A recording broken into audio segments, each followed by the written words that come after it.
Hi, Kratisha. Welcome Hello. to World Coma Day, second World Coma Day, March 22nd, 2022. And I'm so glad to be here with you again. I was one of the few fortunate physicians to be taking care of you when you were in the hospital. And I would like to bring your story to the world today. So let's go ahead and introduce yourself and tell everybody what you had and how long were you in coma for?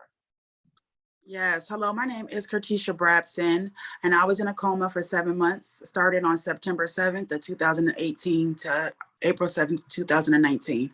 My condition was called NMDAR, encephalitis, and that's what caused me to be in the coma for 7 months. Wow. Now, do you remember anything about the time you were in the hospital or during the time you were in a coma? I actually don't have no memory of me being in a coma. I do remember leading up to the coma, and I remember after the coma, the events that took place, but I don't really have any memory of the time being. Only thing I know is from what my family has told me had happened to me during that time, but I actually personally don't have any memory of that. So yeah, no memory, which was probably a good thing.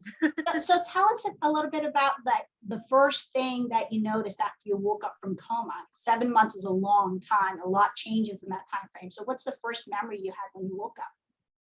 The first memory I had, the room was very, very dark. I woke up to like beeps. It must have been from the machines, and I was like, had all these wires, and I had a trach. And I was just feeling around, and I just couldn't believe like what was going on, like what's all over me. And then the beeps I feel like the beeps woke me up, because I usually wake up to an alarm for work every day. So I just assumed that it was my work alarm. So that really stuck out when I woke up. And the fact that I felt like I was paralyzed, I couldn't get up. Like the beeps woke me up like an alarm, but it wasn't an alarm because I couldn't move and get up. So I knew something was going on for sure. Wow. And how has the recovery been for you? You look obviously very, very wonderful right now, and you look great.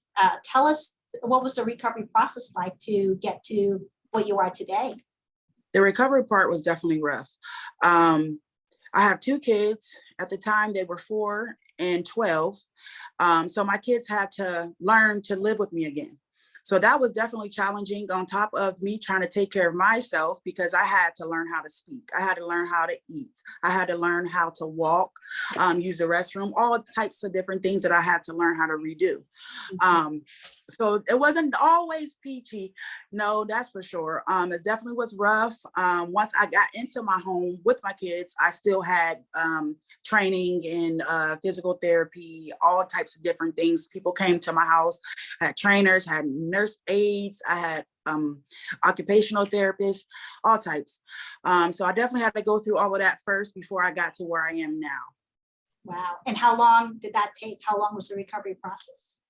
I would say a whole year for me to transition into my normal life, back to where I was before all of this occurred, for sure. Wow. Now tell me a little bit, or tell us a little bit about your normal life. What are you doing now? I'm back working at a dental office now. So I was able to get my job back. So I'm doing that now. I did recently write a book that's going to be coming out soon. I'll tell you more about that when it's almost ready. I've been working on it for a year. So that's basically what I've been doing lately. I'm taking care of my kids still. We're going strong. That's awesome. Now, thank you so much, Tisha. Do you have any final message to the world about being in coma, especially for those people who may have been in coma in the past, or those ones who have their loved ones or friends or family in coma right now? I actually would say the people that do make it out, to just live your life to the fullest. I always take this opportunity that I was given to educate others. I get a lot of overwhelming amount of messages. The people that would like my assistance on trying to help their family members come out of the coma, or what was done for me. And I tried to explain to them what was done for me and give them some options that I know of. So I definitely take a lot of time doing that. And just also don't give up. Fight for your family. My family fought for me, and I'm so glad that they did, because I'm here.